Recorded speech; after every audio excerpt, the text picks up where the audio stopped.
cries, tears for the dead, Christmas presents in cold white linen. No stone cries, tears for the dead. Too late for pity, too late for revenge. Coins in a fountain, coins in a well. You dream of heaven, you live in hell. Tonight I cast this spell with this monkey's paw. 3 wishes for you. Tonight I cast this spell with this monkey's paw. 3 wishes for you. No stone tries to bring back the dead. Too late for sorries, too late for forgiveness.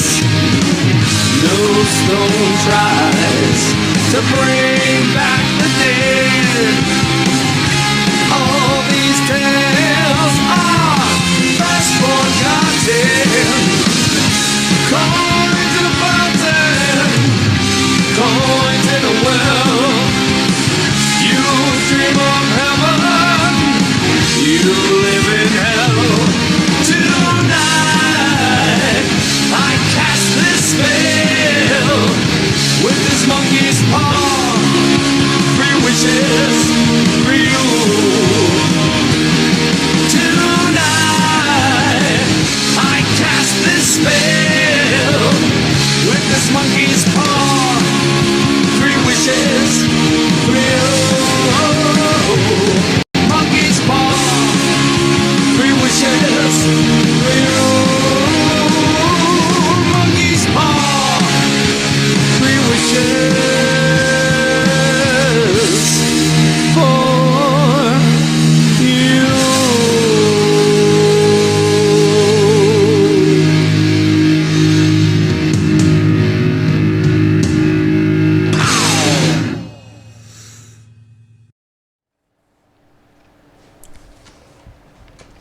Good morning, good afternoon, good evening, and good night whenever you are watching this.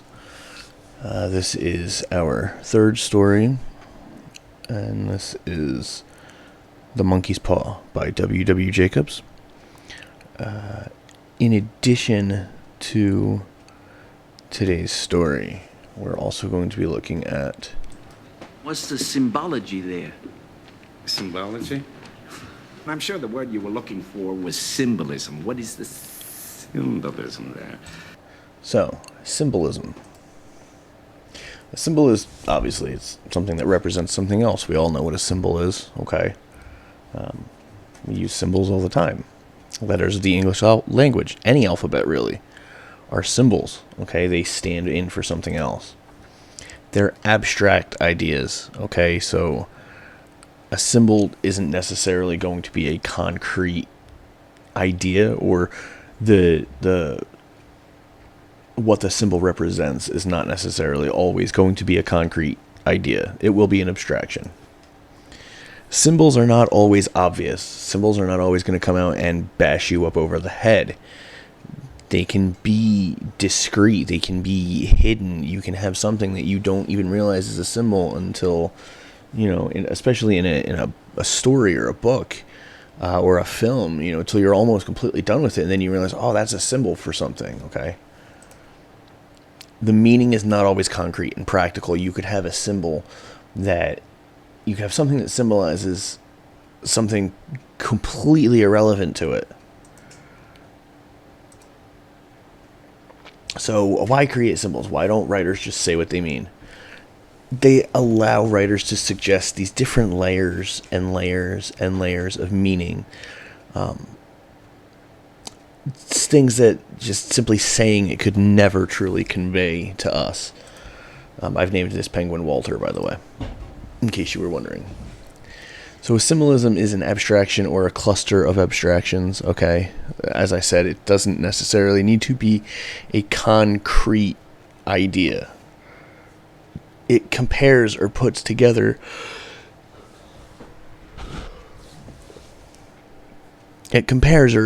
two very dissimilar things. A symbol carries a richer and more varied meaning than the word that it is there standing in for, okay, than whatever it is symbolizing.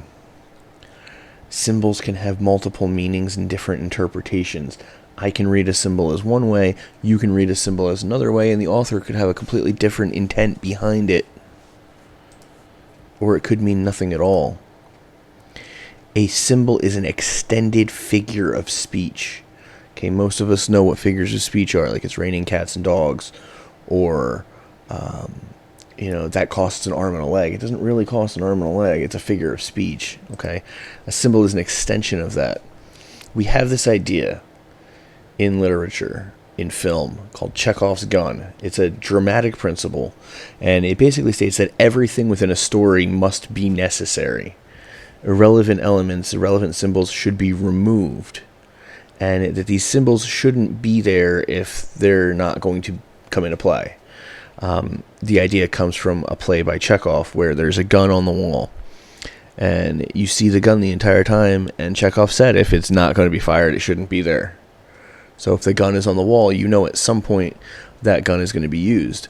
This is going to sound like a really completely off-the-wall example, and I apologize, but there is an old trope for people that watch professional wrestling. If somebody brings out a table, they're going through that table. It's not that they're going to bring out the table and then have tea, or they're going to bring out that table and then forget about it. No, if they bring it out, they're going to get put through it. Again, it's super silly and it sounds a lot dumber than I'm intending it to be. But you're just going to have to bear with me because it's right now 2:45 in the morning. So that's Chekhov's gun. This mountain of a man over here is Ernest Hemingway. Hemingway mocked the interpretation given by English instructors to this principle. He hated the idea of Chekhov's gun. He wrote The Art of the Short Story, and he gave an example of two characters that are introduced and then never mentioned again in a story that he wrote called 50 Grand.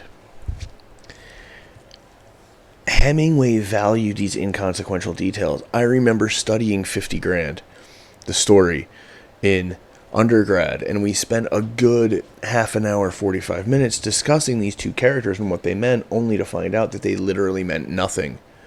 They were there for absolutely no reason. They were there just to debunk this Chekhov's gun principle. However, Hemingway, who hated this and intentionally put these characters in there, conceded that readers will inevitably seek symbolism in those inconsequential details. He said that you're going to study and you're going to see symbols no matter what the author intended.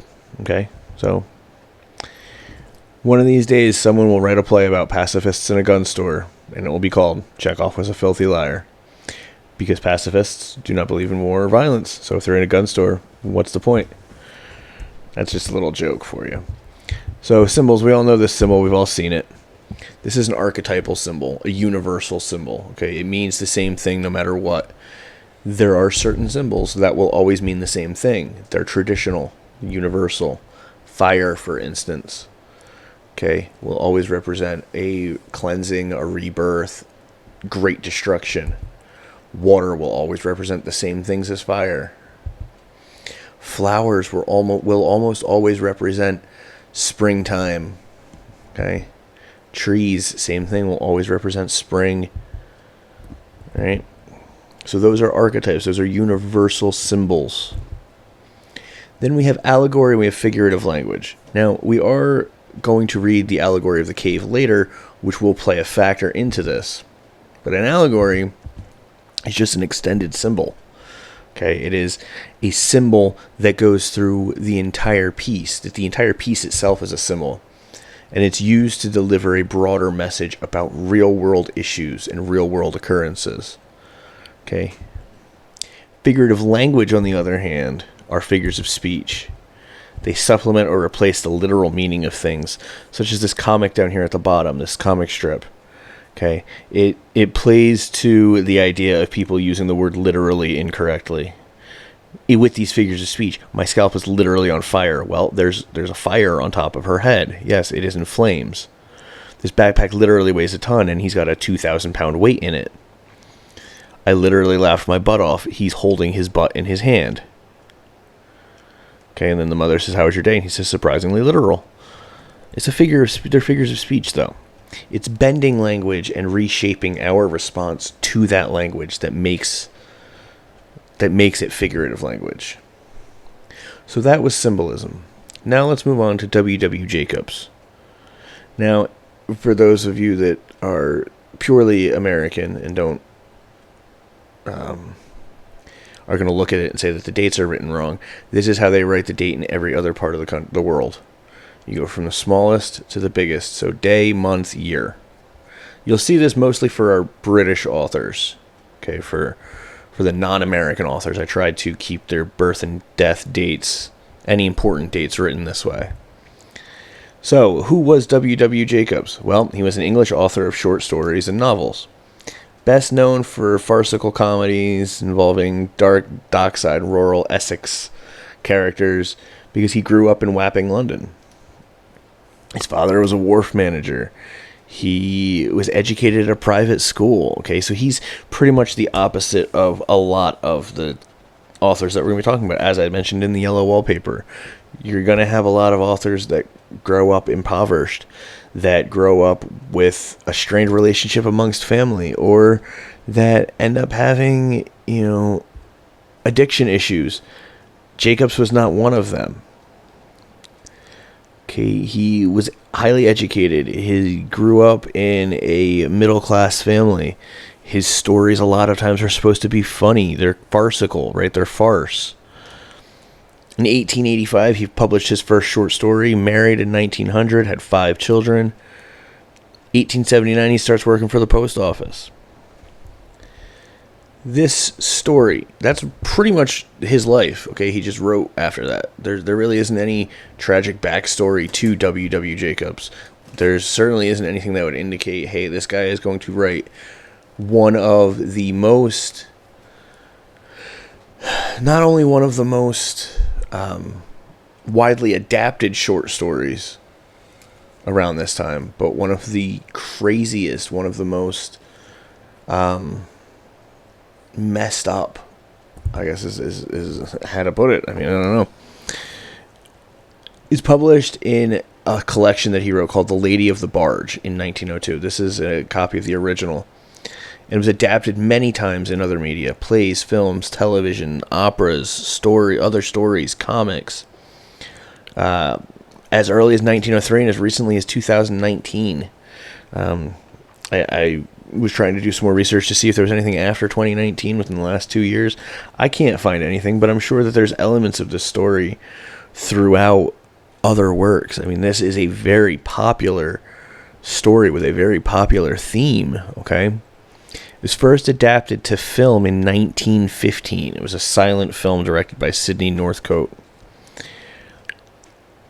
It was written during the Second Boer War. Galway Bay drowning tragedy took place right around the time this was written. French Panama Canal Company offers to sell its rights to build. So there is a lot of negative things going on in the world in 1902. Okay, in the early part of the 20th century, when Jacobs is sitting down to write this story. This story itself, the monkey's paw is a symbol, but the story is also an allegory for what's going on in the world. People are always wanting more. Nobody's satisfied. That leads to war. That leads to tragedy. That leads to this canal company selling off its rights because they'd rather have the money than the ability to build. It's all about greed and constantly wanting more and not being happy with what you have. So what are the themes of the monkey's paw? Fate. We cannot escape fate. Fate is fate for a reason. Fate is destiny. The monkey's paw is there because no matter what you wish for, your fate will end up being the same. Chance, the idea of chance, the idea of unintended consequences. All they wanted was $200, but they ended up losing their son. All they wanted was their son back, but they got him in the form of a zombie. I wonder what the unintended consequence of that third wish is. The idea of being careful what you wish for permeates this text. It is number one. When people want to give an example of this idea of be careful what you wish for, they turn to this story, or they turn to story or film or TV shows that are inspired by or adapted from this story. Orientalism and the supernatural. This is a magical artifact from India. Okay, around the early part of the 20th century, the late part of the 19th century, people were fascinated with the Orient. They were fascinated with the Western world, with Asia, with India, with China, Japan. It fascinated them. That area of the world in and of itself became this mythological place, this mystical sanctuary. So it would make sense that elements of this story would come from that. It has exotic mystical qualities. Not only India itself, but the monkey's paw as well. Draws on the old cliche of the East as an inherently supernatural place. People in the Western world have always looked to the Eastern world as this kind of magical realm, this magical other world. Right? So Jacobs would have known that, and he definitely would have incorporated that into the story. As you could see, he did.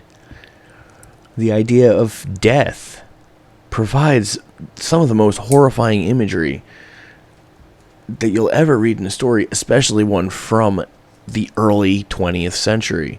People did not write stories with zombies in them back then. The son essentially comes back as a zombie. This deals with the human condition. What do we want more than anything else? Compassion, love, understanding. All of those things are seemingly absent in most of the story. The mother just wants her son back. There's your compassion. But it's a selfish compassion. She wants him back not for him, but for her. For her.